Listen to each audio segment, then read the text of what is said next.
Greetings and welcome to the Tansson Talk Show. As you know, I'm Brandon, the host, and I'm always delighted to have you here. Going into the summer season episode, I'm just so excited to have the honor of welcoming back Samuel Bevins. Thank you so much for being here. Thank you for having me. Yeah, I'm just so excited to have you. And so, first of all, how are you doing today? I'm doing very well. I'm a little tired, kind of like still, relaxing after the semester's ended and everything like that. But other than that, it's been pretty easy going the last couple weeks, which is nice. That is so great that at least you've been able to relax and hopefully recuperate a little bit after, you know, the spring 2024 semester. And so before I allow for you to go ahead and introduce yourself. So we had originally spoken back on my Bran'sTech podcast in May of 2021. And I mean, yeah, and at the time you had just finished your time at then Thomas Nelson Community College and on your way to VCU. And so, Samuel, if you're able to go ahead and reintroduce yourself now. Yeah, so I we met back at Thomas Nelson Community College, which is now Virginia Peninsula Community College. And when we last talked, I had just graduated Thomas Nelson with my associates, and I was on my way to VCU. And so I finished VCU last year. I graduated last year, actually. And this semester, I just started my master's in math just because I wanted to do a little more research. I was kind of bored and waiting to hear back from grad schools. But yeah, so I ended up transferring to VCU and I majored in pure mathematics and physics. And I graduated last semester with my 2 degrees and began the master's program to keep doing some research and waited to hear back from PhD programs and got accepted to the College of William and Mary for PhD in physics for next semester. So got another 5 years of school, which is never exciting, but I enjoy the school for the most part. Well, first of all, massive congratulations to you. Thank you. Yeah, and so I did want to actually start off our conversation by asking. So right now in the time right before of going for your doctorate, like how do you personally feel about everything? I mean, like I said, just in the span of 3 years and a month since we last spoke. I mean, at the time you were truly just about to transfer for your final 2 years of undergrad, and now you're about to just be just a few years away from hopefully a doctorate. I mean, how does that feel for you? It's a little scary, the transition, at least into grad school, just because the stakes are a little higher now. When you're in undergrad, from my experience at least, you just sort of do the same, get good grades. You want to get some good research in. If you're trying to do science, be like a staff scientist at a lab somewhere in the US or overseas. And so there's a standard recipe you follow in the undergrad curriculum. And a lot of it is like just a bunch of boring classes that you don't really want to do. For me, I found all my interest in doing research, which is why I'm really excited for the PhD, because once you finish your quote unquote core classes, you do nothing but research for your last 3 or 4 years of the PhD, and that's what I'm really interested in. So I'm really looking forward to this transition. It's definitely a little scary because I have much more of a stronger math background than I do a physics background, but I'm going into a physics program, and the way the material is taught is drastically different depending on which departments you're in. But thankfully, my math background is in mathematical physics, so that'll hopefully help me with this transition a little bit. Well, I certainly do hope that, of course, it is able to help you. I mean, just a little bit, but overall, so of course, taking a step back, and so overall, like, how has your personal journey have been over these past few years, starting back from even when you started then Thomas Nelson Community College up till now? It's been a pretty difficult journey, I'd say, for the most part, because I was homeschooled, and so I didn't really learn a whole lot of mathematics and physics in high school and what I would call my high school experience. And so when I got to Thomas and Nelson, I just had really, really good math professors and math mentors who pushed me to understand topics that were outside of the scope of the class. For example, one of my professors taught me some proof techniques. Another professor told me to start using a program called LaTeX, which is basically where um, it's a way you can mark down equations very quickly, much quicker than you can do in either Markdown or in Word documents. And so that was one of the best skills that I was able to transfer into my program. But in terms of the overall experience, it definitely was quite difficult. Um, at least for me personally, I found some of the material to not be extremely difficult just because I had such a strong interest in that material. But but certainly the move to Richmond and everything like that in the middle of the semester was quite difficult, as well as being a transfer student from community colleges, because a lot of people uh, don't really understand the community college process. The fact that you spend 2 years at your 2 year institution, you transfer over, and you only spend 2 years at your 4 year institution, so you can't really build the same kind of relationships, or at least you have to build relationships much quicker than you would otherwise. But it was fine for the most part because I was already in contact with my current mentor, but when I was still at community college and things like that. So I actually did want to, to go further into, that transition from community college to VCU for you. And so overall, like going into that transition, of course, that was around the time that we had most recently spoke. But yeah, how did you sort of expect for the transition to go, and then how did it end up going out in actuality? Like, did you feel at home originally, going into VCU, or did it take some time to fully, I guess, understand and comprehend? Like, this is my campus too. It was pretty quick, just because I fairly quickly understood that I'm here for the same reason everyone else is here. So it definitely it never felt like a foreign campus to me, and it was more or less still local. I had been up to Richmond a lot growing up, and I love this area personally. I love Richmond overall. Like, I for my first semester at William Mary, I plan on commuting, which kind of sucks, but for the most part, I love this area. I love Richmond. I I unfortunately can't see myself living here career wise, just because there's no theory groups or even laboratories nearby, that because I'm not willing to go commute to Newport News. Um, but the transition, the most difficult part, I would say, is just the move. Uh, Moving in the middle of undergrad to a new place is substantially more difficult than moving to go to undergrad. I found, especially for the most part, like things can go wrong pretty quickly in your own apartment complexes, for example. So like I had to move in the middle of one of my semesters, which was really difficult, especially when you're away from home. Because when you're at community college, you're still, for the most part, probably at home with your parents, and so the transition is a little slower. But my transition into college, it's sort of you're immediately pushed in. Rather, um, if you go straight into a 4 year program, you've got meal plan, you've got a dorm, you've got an RA, you've got people help you sort of transition into this other part of life, this other part of adulthood. And when you're a transfer student, you don't get that. And so that was probably the most difficult part, was really trying to figure out how to be an adult on your own, especially during COVID. That part definitely sucked.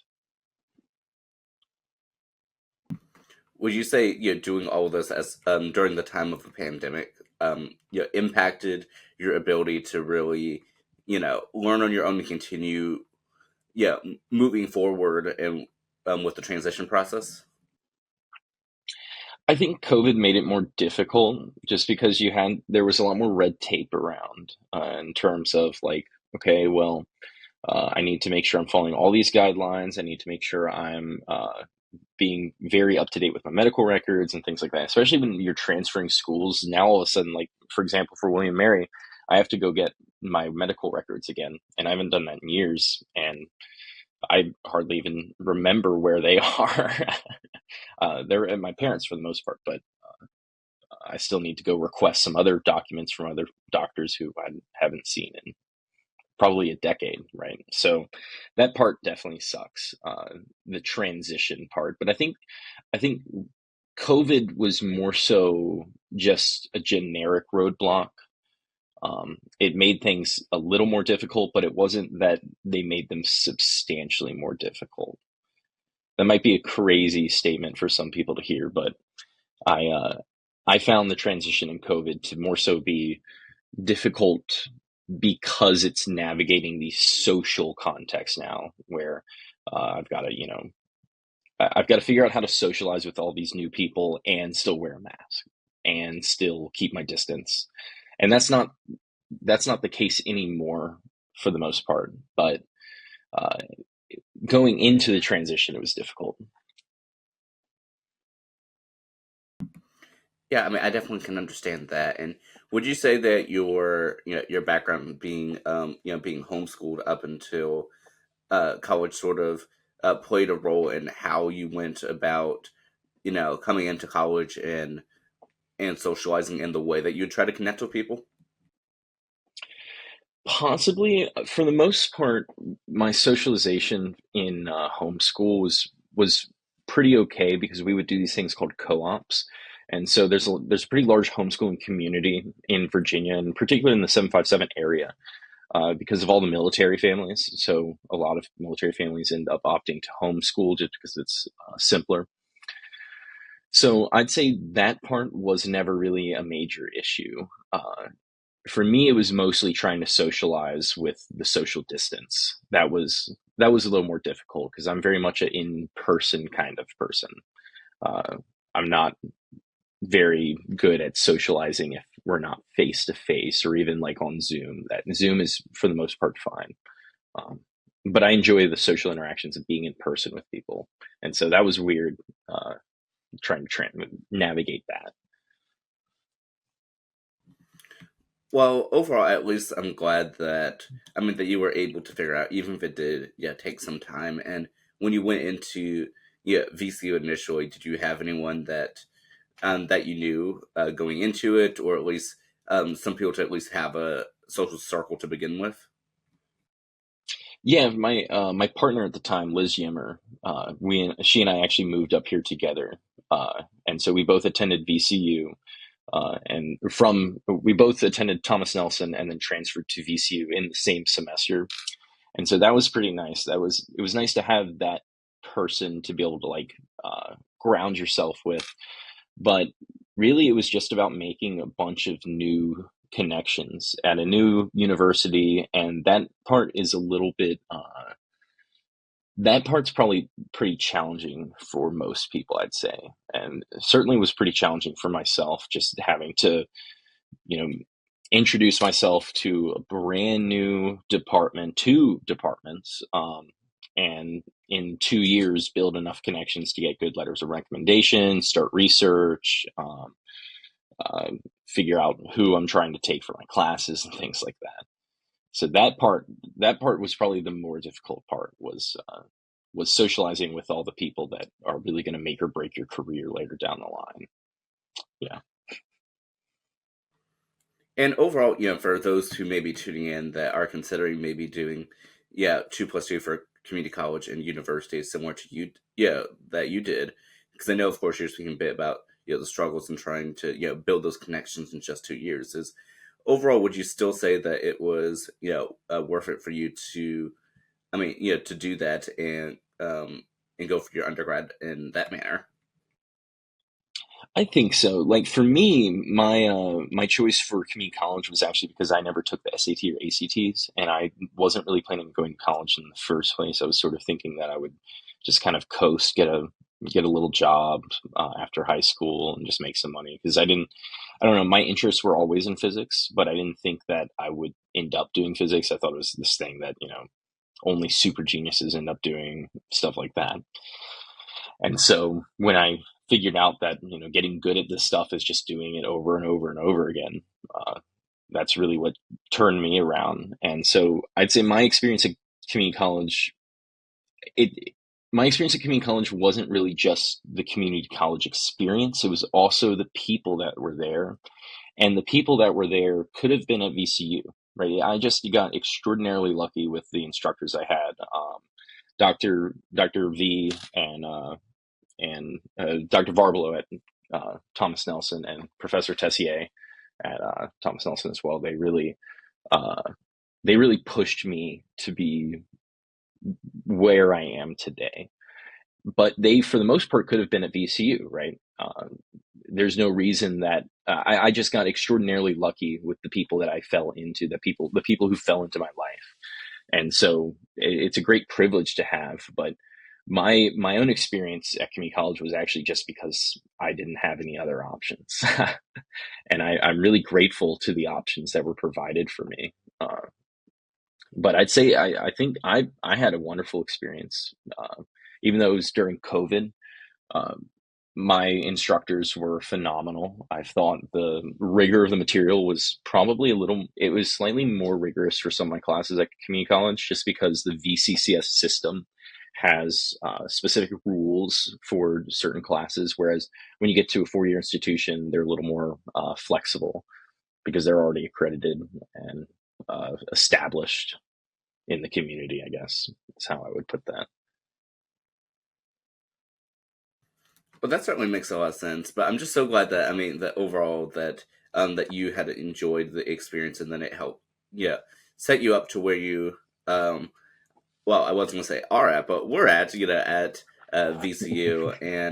And I did have to ask you, of course, before we transition over to your time at VCU, is that I know while you were at the community college level that you were, yeah, I mean, very involved with, with a little bit of everything there. And I know we had spoken about in our previous discussion in 2021 that, being a part of that sort of community is really what helped to make your college experience. And so, are you able to speak a little bit about that, and how, if any, has that helped or benefited you down the line? Yeah, a lot of what I did at community college at Virginia Peninsula was being involved in the SGA, and I got a lot out of that, and primarily because it was during COVID, right? And so really so much of the social interaction of the interactions I had in college were a result of being able to interact with people through SGA, being able to get on campus even though people weren't on campus. Being an SGA granted a lot of privileges that you don't have if you're not there. And at community college, it's your impact there is a little bigger because the impact you can have at a four-year institution it gets a little watered down. There's a little more bureaucracy you have to deal with. There's a lot more red tape that you have to be aware of. And so I never got involved in SGA when I got to VCU. But during my time at Thomas Nelson, I found that really that played a major role in my ability to learn how to socialize with others, because I was never like particularly bad at socializing with others, but it was never a priority of mine. For me, it was always school, school, school, grind, grind, grind. Right? You got to lock in, you got to get your work done.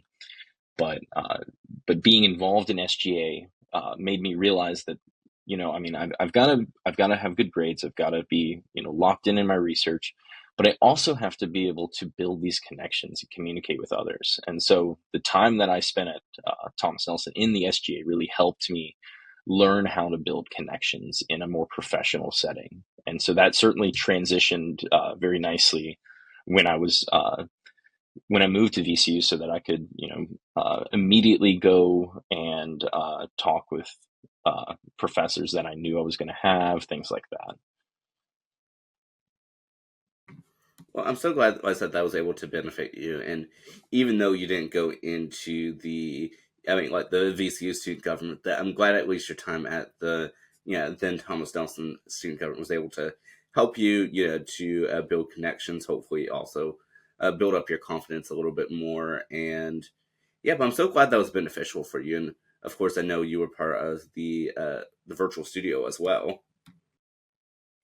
Yeah, that was very exciting. I haven't had nearly as much time to keep up with it and see everything that they've ended up doing with the virtual studio there, but I was really glad that we were there to sort of help set it up and get it ready for the next cohort of students, especially the transition out of COVID, um, especially for students who, I mean, wouldn't have had that opportunity if we weren't there to help set it up and get it ready for people.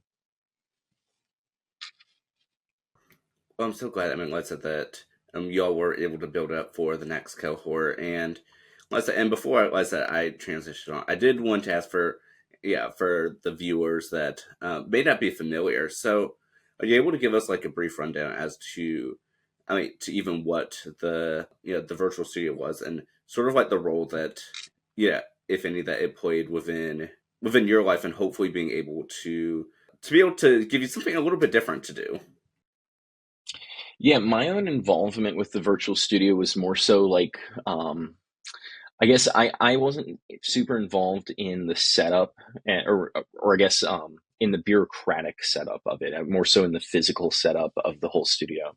And so I really enjoyed sort of being an active participant in that, even though I wasn't really heavily involved in the bureaucratic part of it. I was involved in sort of getting it set up and I found that it certainly is. It's another way to boost outreach for students. I mean, if we're going to be at a university, ideally our focus is on student outcomes and student progress, and having more ways to reach out to students and to also get students involved in the university is super important. And it just is another way to push student voices out, right? And even if it in more of the public setting rather than behind closed doors to disgruntled faculty and staff, right? I mean, I could go speak into the void, or I could have my thoughts heard by others on Spotify, for example.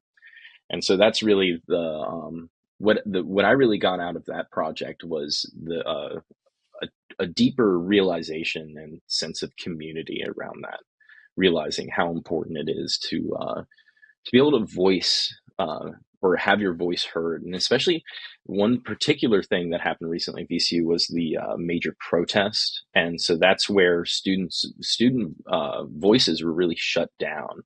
And so I think things like the virtual studio are important because, it's a way to circumvent some of the silencing that happens on student campuses. I'm so glad, like I said, that yeah, that your experience with it, I mean, worked out, and that it truly was able to provide just such a genuine voice, for the students, and yeah, and I'm so glad that it benefited you. And so, but moving, to your time at VCU, so overall, how was that time like with finishing up your degree, and especially this most recent semester after you finished your degree? Yeah, my time at VC was I really enjoyed our mathematics department, and our physics department was okay, but really the mathematics department was really where I had the most enjoyment. My advisor was a mathematical physicist. My research advisor was a mathematical physicist, and so it allowed me to learn a lot of the mathematics that I'd always wanted to learn that felt as if it was sort of out of reach for me. And so it all of a sudden became, in reach. And VCU provided me a lot of opportunities to be able to, like, for example, replace undergrad classes with the grad equivalent classes, so I could actually get a lot more out of the courses. Um, my time at VCU, the finishing up at least the degrees was a little bit difficult in terms of just having a couple professors who are no longer at the institution who like performed pretty poorly, things like that. That was not ideal. That was a bit of a roadblock. But other than that, I had a pretty wonderful time here, especially in our math department. We have a wonderful math department. We do a lot of research here, and for me, research is the only thing that I really care about. I enjoy teaching. I enjoy teaching at the college level, at least more than anything else. I'm doing K through 12 teaching right now, and I find that to be quite quite boring. uh, I'm I enjoy helping students out and things like that, but I don't really enjoy some of the material that I teach. If I have a student who doesn't know what 50 divided by 2 is, I don't really know how to communicate that. Like, I could cut up some papers, show, if I take half of it away, how much do you have left? But then if they're in shock at what's left, I'm like, I don't know what to tell you. Whereas in college, it's sort of like, I can teach you for the most part all the arithmetic you need, but like I don't think a whole lot of people come into college not really knowing how to do basic arithmetic. And so having that down makes it a lot easier to teach people. Well, I will say that yeah, math is certainly not my strong suit. I at least know 50 divided by 2. That is one thing I do know. But in all seriousness, no, though. So, yeah, so how long have you been on, the teaching side of thing, in any capacity? Of course, I know, a few years ago when we spoke, that of course I know that you were really getting into, to tutoring, and that was a route that you mentioned that you wanted to, go along throughout the rest of your educational journey at that point. But like, how long have you truly been teaching though, and in which different capacities? Yeah, so I started tutoring math for the pre-calculus class at Thomas Nelson in my last semester. And in my first semester of VCU, I actually started as an undergraduate teaching assistant, just to in mathematics. And so I was an undergraduate teaching assistant for every single semester, other than one of my semesters when I was doing one of the Department of Energy internships at Jefferson Lab. Um, but I've been teaching at the teaching assistant level for a while, at least at the undergrad teaching assistant level, which is pretty much the same as the grad teaching assistant level, except when you're a graduate student, you have to do a bunch of grading, and so that part was a little more boring. But I found that uh, I found that being a teaching assistant really helped me understand that, I really enjoy conveying these topics, and it's certainly going to help prepare me for graduate school, because my first 2 years of graduate school, at least the first year, you have to do a lot of teaching. Uh, you have to be a teaching assistant, and then sometimes you have to teach your own classes. And so they almost had me teach my own class last semester, but I prefer to teach at the pre-calc level, not really at the this would have been one of the lower level classes for people who aren't in the College of Humanities and Sciences, people who are in the College of the Arts. And so if you're in College of the Arts, you have a different type of requirement, and so you take a fine arts math class, and I didn't want to teach that one. So it's like, just keep me in pre-calc. It's I find the pre-calc material to be a little easier to convey to students, and I've been doing it for what, 2.5 years now. Wow, that's yeah, amazing. And I'm curious as to what even a fine arts math would do exactly. Yeah, it's in that type of class, it's very well rounded. So you don't sort of do the standard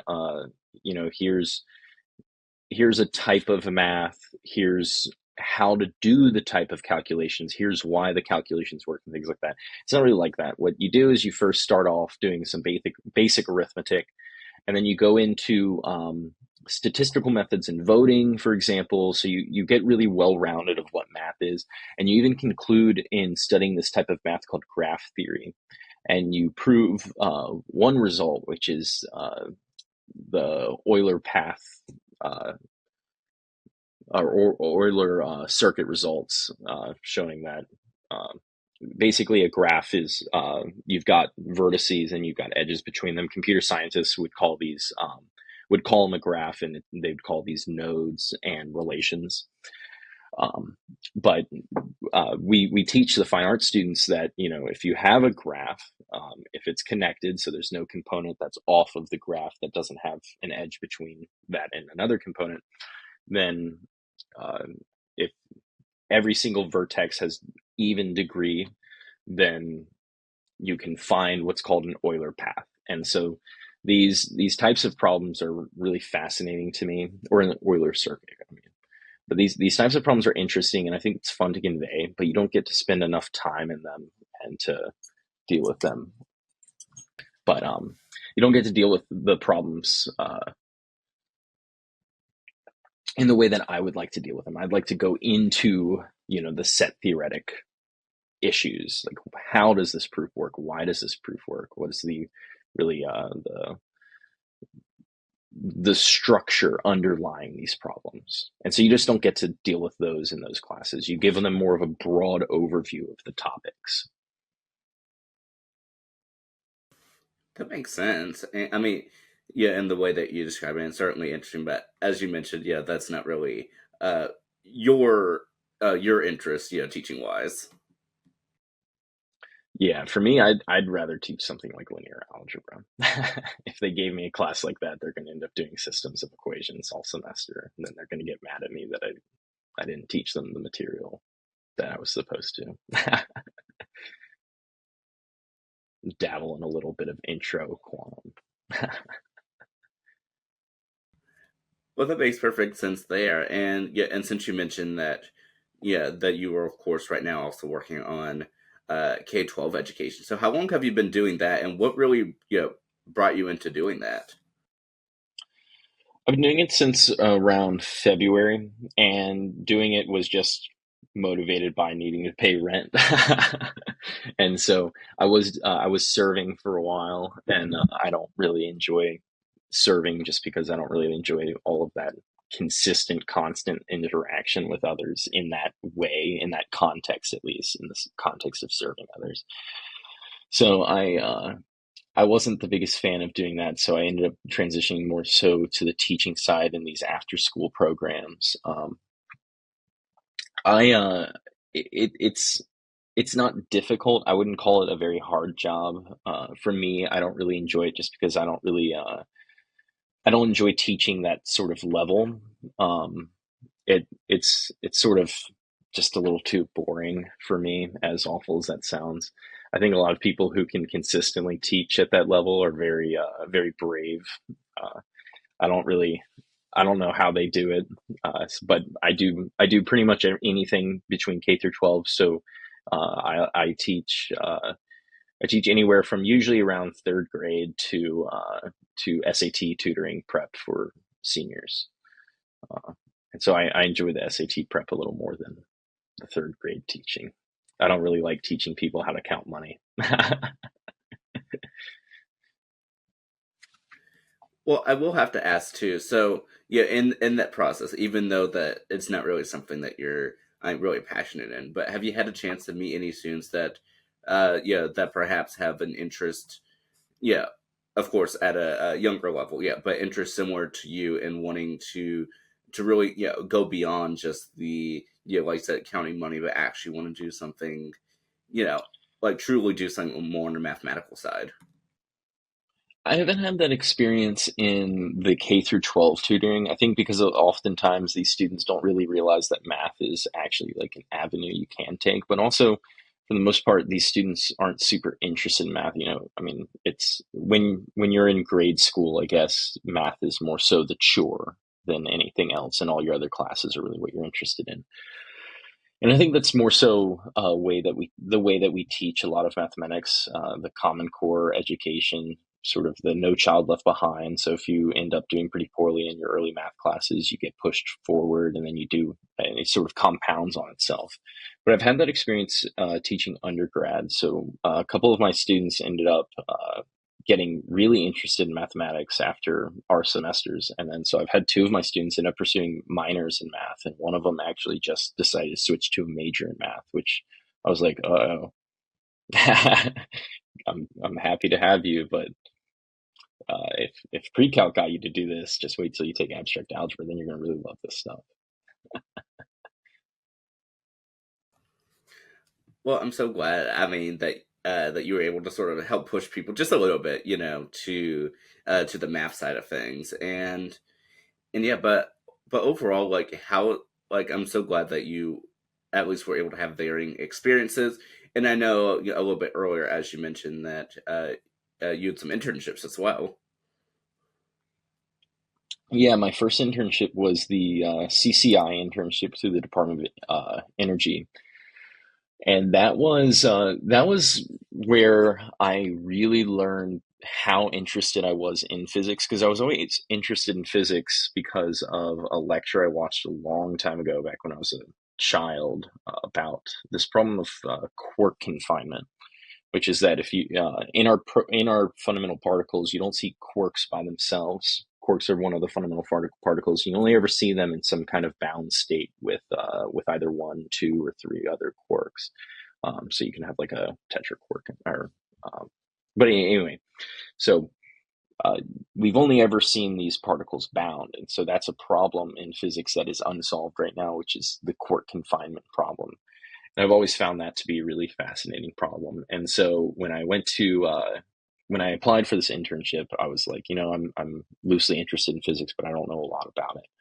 And so I applied for the CCI internship uh, to work at Jefferson Lab for a semester, and I ended up getting that internship.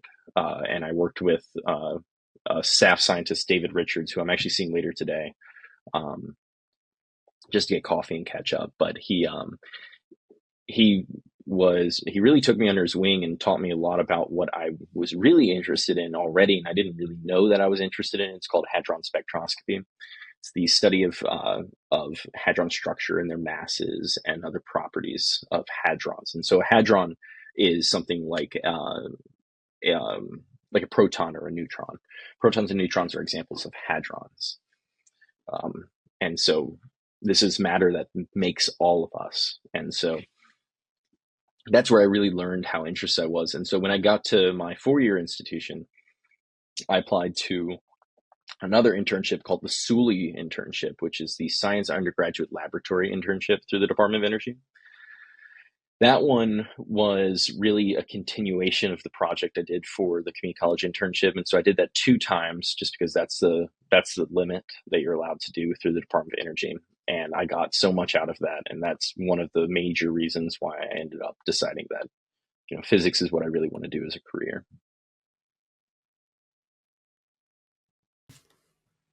Oh, well, that's extraordinary that you were able, I mean, to have those different, internships, and that the Department of Energy was able to help you out in that way and sort of, boost the path that you wanted to continue down on. And so I know you mentioned that, of course, you finished your undergrad at VCU back in December 2023, which, of course, congratulations on that. And how did it feel to really be done with that part of your education?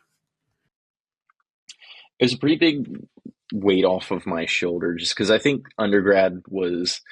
I found my undergrad classes to be a little more difficult than the graduate courses I took, because I ended up taking, I think, 19 credits of grad courses in my last year of uh, college. And so I found those courses to be a little more streamlined, well structured, and the material was a little more interesting to me.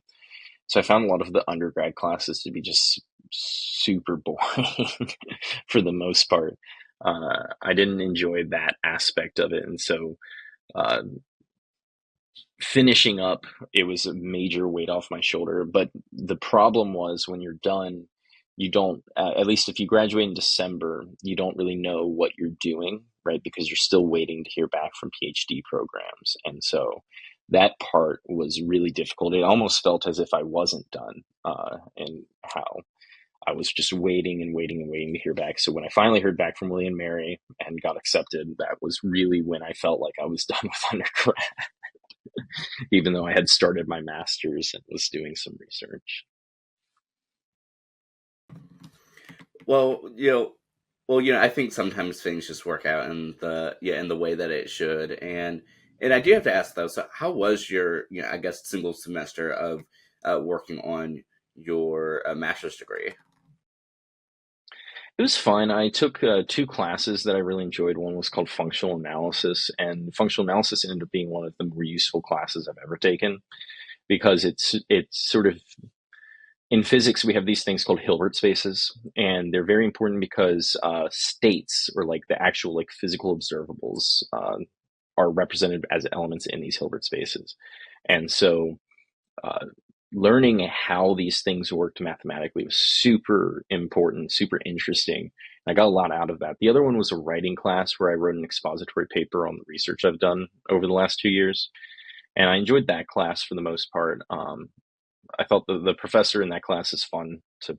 Uh, he he knew a lot about the subject of mathematical writing, and so I got a lot out of that portion of the class. Um, but really, the only reason I started it was to keep doing research. I was just more interested in the research than anything else. That makes sense. And were you able to, I mean, to do as much research as you wanted to do during the semester? I think so. We're almost done with our second paper. I've got to sit down and stop being lazy and write this proof for these statements. But I had a pretty big result earlier in the semester, which was exciting. Something that we conjectured a year ago that I didn't think that, or that neither of us thought we could prove. And this semester, we started a new project. And in that new project, through the math that I learned in that project, I was able to prove that result using those techniques. And so that was really exciting. So we actually kind of abandoned that project that we had started because the statement that I ended up proving was actually a key lemma for for a much more exciting statement that we want to include in our paper. That's pretty fascinating. Yeah, I mean, and I'm so glad that you were able to, I mean, continue your studies just a little bit further, even if you didn't. I mean, yeah, really had the intention of, yeah, continuing through with the master's degree. But I guess overall, how was the process for you, like in finding PhD programs, knowing, where you wanted to go, and even that whole search process, if there even was one, because you may have known, from the very beginning where you wanted to go. Yeah, it was a little hellish for the most part because, in terms of what my interests are, they're extremely niche and it's in hadron structure. And there's not a whole lot of laboratories that do it. Um, Off the top of my head, I forget where it is. So, Jefferson Lab is one of the structures that, or one of the places that works on it. There's a experiment at CERN in Switzerland called Compass that also does a very similar type of work. But in terms of like in laboratories in the United States, the only one that does the research that I'm interested in is Jefferson Lab, and so that means that my university choices are quite limited. And William and Mary was the number one choice for me. And I did something that was actually really stupid, and that something that I would never, ever, ever. I think no one should ever do this. And I only applied to William and Mary for physics. It's the only physics program I applied for. That was one of the dumbest things that I've ever done. Looking back, that was insane. That's a crazy thing to do. And I just got extraordinarily lucky getting accepted because I think this year only 7 people got accepted, and so being one of those people was very surprising, very exciting, but also realizing just how stupid it is to apply to a single program. I was like, oh my God, I can't believe I did this. Like looking, I was, and in the process of waiting to hear back, you're just kind of sitting there like, why did I do that? I should have cast a wide net. So that was a little crazy. Wow, there's definitely like so many questions I could even think of, but I guess for you, because I know that you mentioned that one of the only places that you could go, of course, was one Mary, especially considering that Jefferson Lab is right here. Is that, yeah? I guess how does it feel, for you knowing that one of the only places that you could potentially go to work at just happens to be right here in the local area? It is like crazy weird. It's a huge coincidence for the most part. I thought it was like realizing that I grew up right next to the laboratory that does the research that I ultimately ended up being interested in, because my interest in hadron spectroscopy and hadron structure didn't come from my experience at JLab. Most of that experience came from YouTube videos growing up, being really interested in work that other people were doing, thinking that these types of questions, these types of problems were just so interesting. Whoops. So fascinating. These types of questions are the most interesting, in my opinion, especially with the fundamental particles. I've always been very fascinated with the underlying structures that sort of permeate throughout space. And so these particles end up being excitations of fields, and I think that is just it blows my mind more than anything else that I ended up being in proximity to the lab that does the work that I'm most interested in. It was ultimately a coincidence, I think. But it's kind of like you said, things happen and things end up working out quite nicely. Yeah, they really do. And yeah, and before I ask a little bit more about, I mean, the whole timeline of your PhD hunt, I do have to ask too. So since you just mentioned that, your interest, I mean, in your research didn't really come from your previous internships, but rather from like YouTube videos you watched when you were younger. So, what actually drew you to these YouTube, videos when you were younger? And and I guess what's the story behind that? Because that is really intriguing. Yeah, so even though we did like these sort of co-ops and socializing with other people, there was still a lot of downtime, right? I mean, you grew up on a farm, and growing up on a farm, you kind of you can get bored pretty quickly if there's nothing to do outside, all the work's done, you've done all your homework. And so at that point, I would enjoy going to maybe the library and watching some videos on the computers there because, at that time we didn't have any internet on the farm. And so what I would do is I would just go watch these videos, and I ended up getting really interested in the science videos, and the science and philosophy were the two things that I got really interested in. So like Aristotelian ethics, I was really interested in the philosophy side, and then like morality and ethics in general, I thought was interesting. But then really, what really caught my eye was the physics. And so I really enjoyed watching public lectures by institutions like the Royal Institute, PBS Space Time, and things like that. And then you can really start to dive into these questions and these topics through MIT open courseware. And so there's just a lot of material out there that's just readily available that a lot of people just don't realize is so available. Like if you really wanted to, you could spend a couple years and obtain the actual PhD level knowledge. Like that's not unfeasible. It's difficult, but it's not impossible. And so having those types of resources has been really, really a privilege. I'm so glad that that it has been a privilege and that you've been able to do that. And yeah, and I actually did want to speak a little bit more about your time growing up. I mean, since I actually had no idea that like you grew up on a farm, and so I guess how was that? I mean, for you growing up, and like I guess how was your like your general I guess week to week for for you. Yeah, growing up on the farm was interesting just because, I mean, there's the farm labor aspect of growing up on the farm. And so it sort of hammers into you a work ethic, but it's not something I think about all the time. I mean, I go back to the farm and I think, but it's sort of that background, right, in my life is that, that's just how I grew up. And so it's not even something that I think about as often as some people might think I would. And so it was a little cow farm out in Smithfield. And so, uh, growing up on the farm, it was nice to be able to be so close to nature. And I think that's where I got so much of my interest in physics is that my dad's an engineer. And so like he would talk to me about the problems that you can see in reality.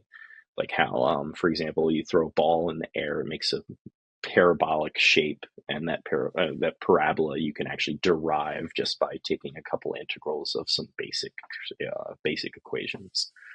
And so I thought, learning that kind of stuff was very interesting, and being really ingrained in nature like that certainly helped motivate my physical interests, especially my scientific interests. But yeah, it's one of those things that, sort of, other than like, I guess, aiding in my work ethic, it's one of those things that's more so in my background than is in my foreground. My foreground is mostly the academic part. Yeah, and actually, I was actually going to, bring that back up to your work ethic. And so, how would you say, from the time growing up to now, that your work ethic has changed and hopefully improved, during that time, especially going into your PhD program, I believe, in the fall? Yeah, I guess in undergrad, in your last year or so, you're really on a major grind. You're either writing or publishing hopefully for the most part.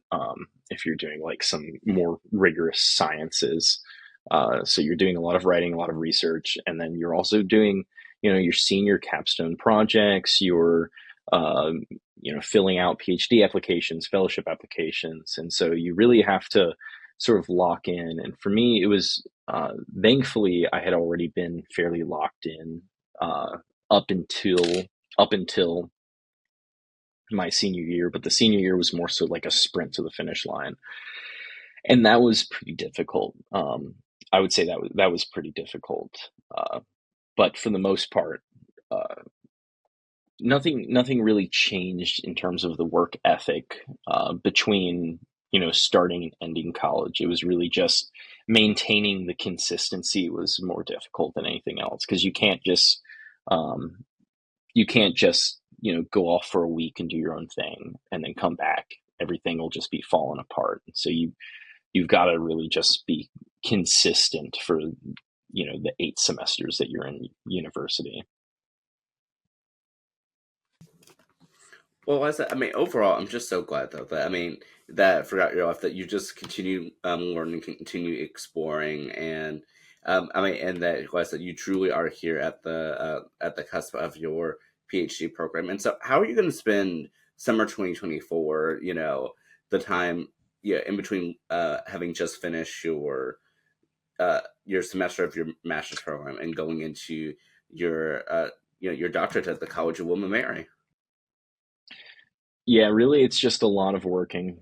A lot of it is meeting with some physicists over the break, just to get advice, try to figure out how I need to approach the PhD, because I mean, it certainly is different, right? It's a different beast that you have to really learn how to tame. And so I've been reaching out to old mentors of mine, old advisors of mine, getting advice, but I'm also meeting up with people like, for example, meeting up with my research advisor from JLab uh, later today, which will be exciting. But it's the consist. It's I don't know. For me, I sorry, I'm blanking. My brain is just fried right now. Um, really, summer is just going to be the work grind, but also I'm going to take some time off at the end of July, just sort of breathe and get ready for that transition in August. And so, like, I guess around the end of July, I'm gonna um, go home for about a week or two, back to my parents, and really just kind of get myself ready for this pretty major transition.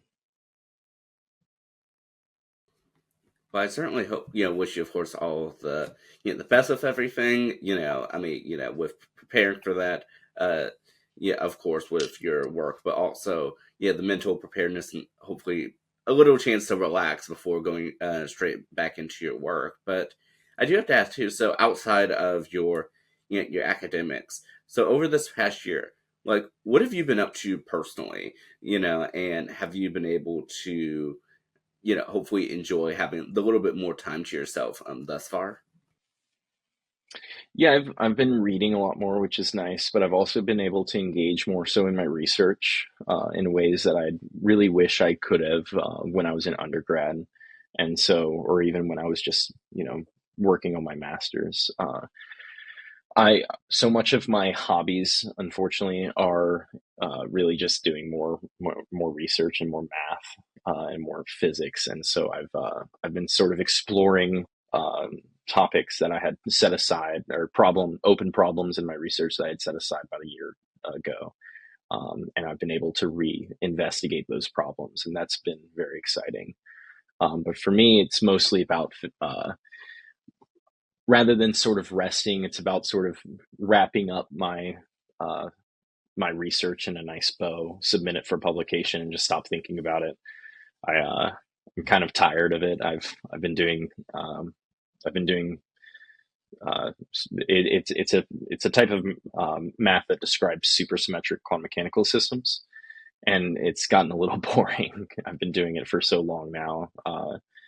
I just presented at the Virginia Academy of Sciences on this last week, and I think I'm done. I think I'm done with the project. I think I'm done with the presentations. I think I'm just ready to sort of uh, give myself more of the break that I need. But as of right now, it's mostly just finishing up those research topics, finishing up the proofs, and then all of the writing that's involved, and then the bureaucratic nonsense involved with submitting for publication and things like that.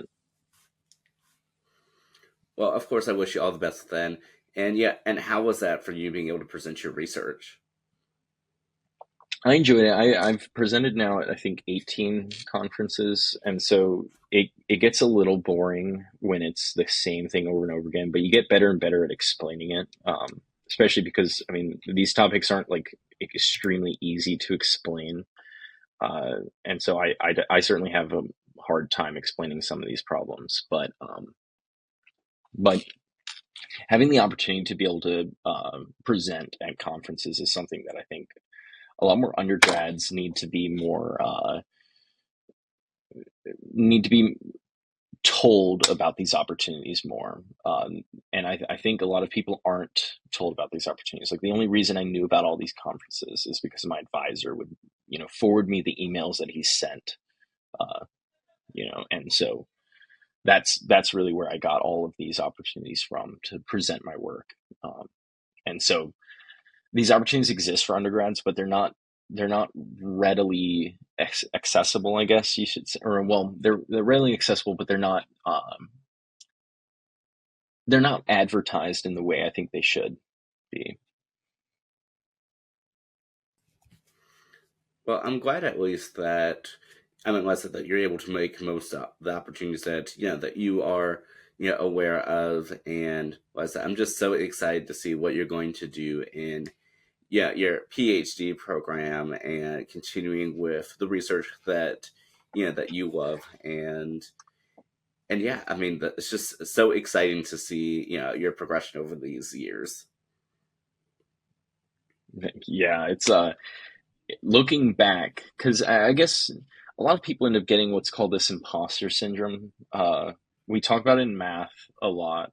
I haven't heard it as much in physics and other communities, but I think it's a well-known phenomenon. And basically, I guess for people who don't really know what it is, it's sort of this feeling as if you don't really deserve to be here. You don't really know as much as your peers and things like that. And for the most part, it's more of an illusion, right? I mean, but I've had conversations with people who are in academic circles, people who are full tenured professors who say the same thing.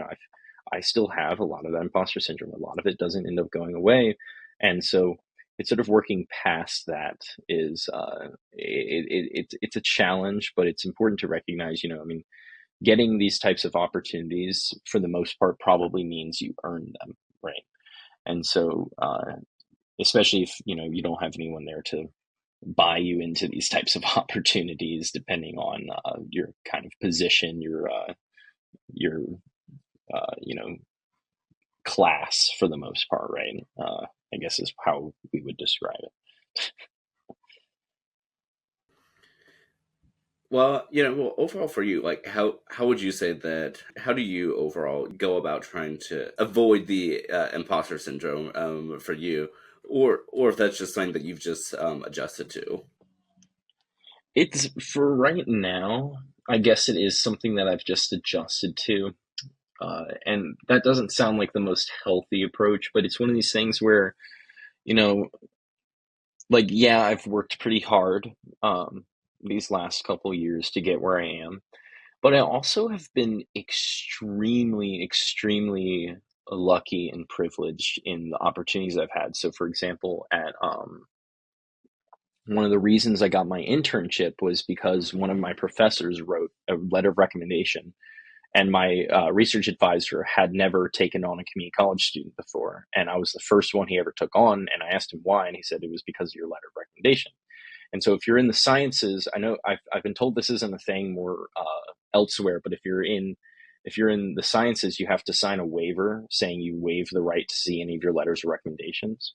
And so I never knew what was in that. It could have been like the most heinous thing ever. Like, for example, like I had no idea. I don't know what was said in that letter, but it got me into that internship. And if I hadn't gotten into that internship, I wouldn't have really gotten as interested in these topics because I didn't know about these topics and that they were something that was feasible for me to study. And so a lot of my position has just been being very privileged. Like I know peers of mine who people who are like extraordinary physicists who for the most part didn't end up pursuing grad school because of bad experience. And so that's a scary possibility. So I guess what I can say to that is I don't really know how to overcome it yet, as if I guess per the issue being that I haven't overcome it myself.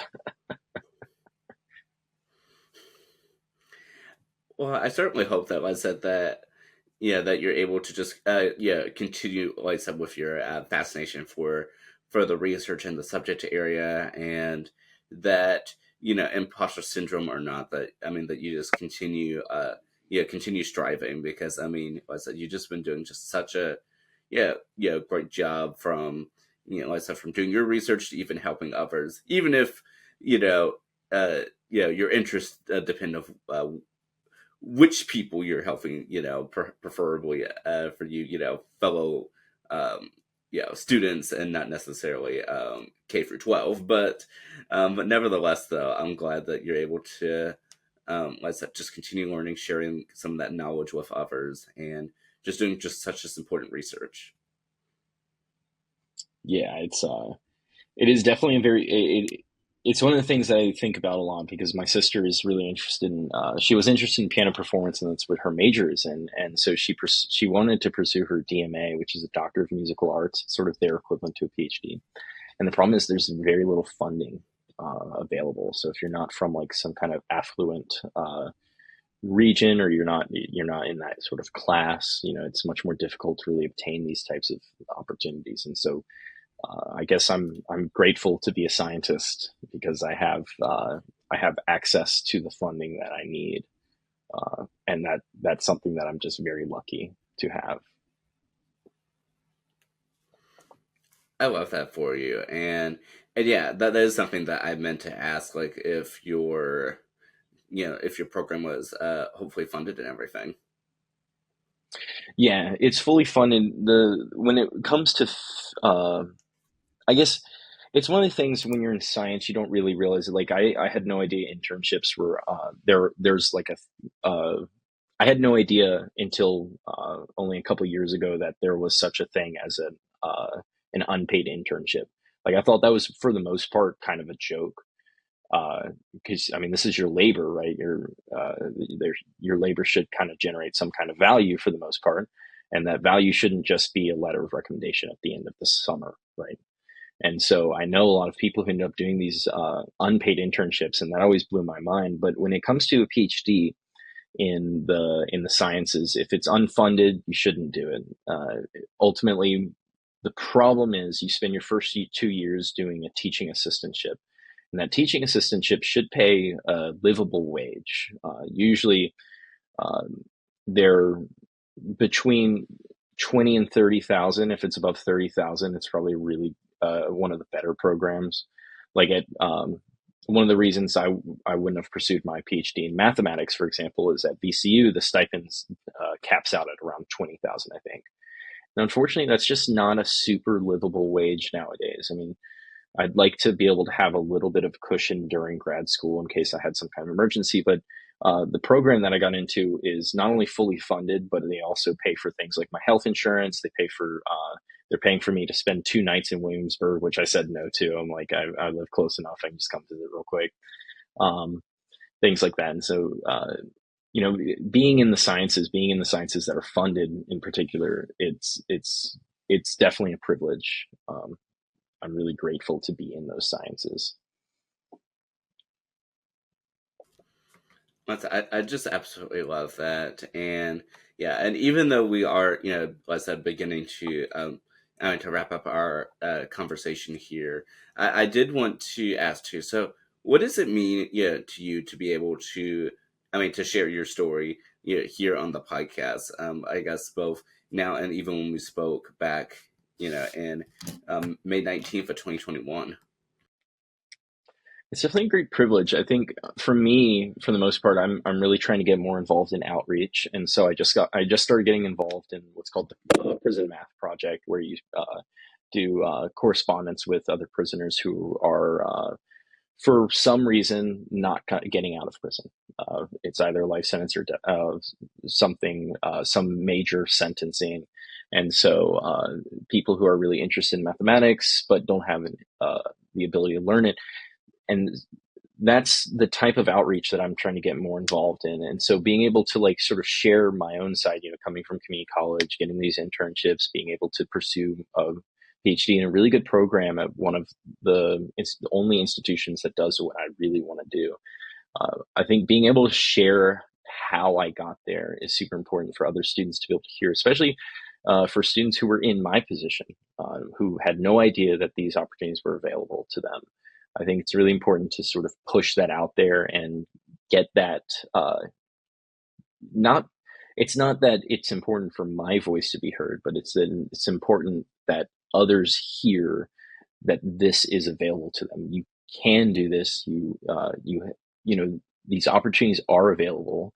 They're difficult to get, some for the most part, but they're available. And so I think it's important that we uh, always push that and make sure students realize that we have these opportunities for you. We want to see you succeed. Well, I'm just so glad.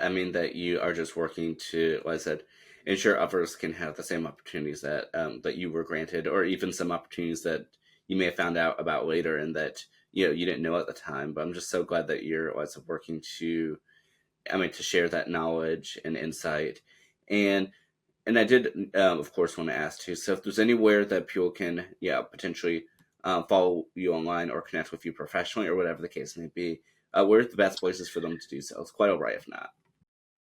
Yeah, probably my LinkedIn. I'm not very active on most of my social medias. I'm sort of trying to get a little more active on my Instagram, but I guess professionally, my LinkedIn is certainly the way to go. I'm getting a little more involved in LinkedIn, especially because I'm trying to get more involved in science communication. And so I'm going to start using my LinkedIn a lot more to really communicate what I've been working on. And so I think I gave you my LinkedIn link. It's just like the usual LinkedIn and Samuel Bevins at the end. Samuel-Bevins, I think.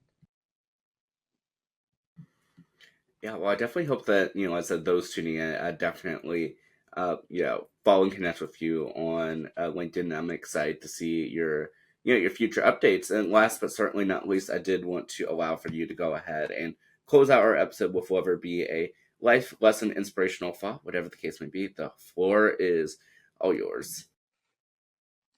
Yeah, it's something I guess that I've realized over this last semester is, we have these goals ahead of ourselves, and we get tunnel vision, and we really we grind at these goals and we push at these goals. But for the most part, uh, what I've really learned these last few years is what matters more than anything else are the people you're around.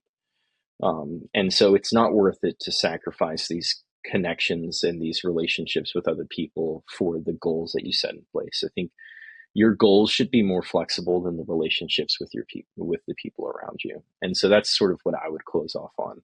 I Over the last few years, I've sort of made sacrifices that I certainly, looking back, if I hadn't made those sacrifices, I probably would have been more behind than I am.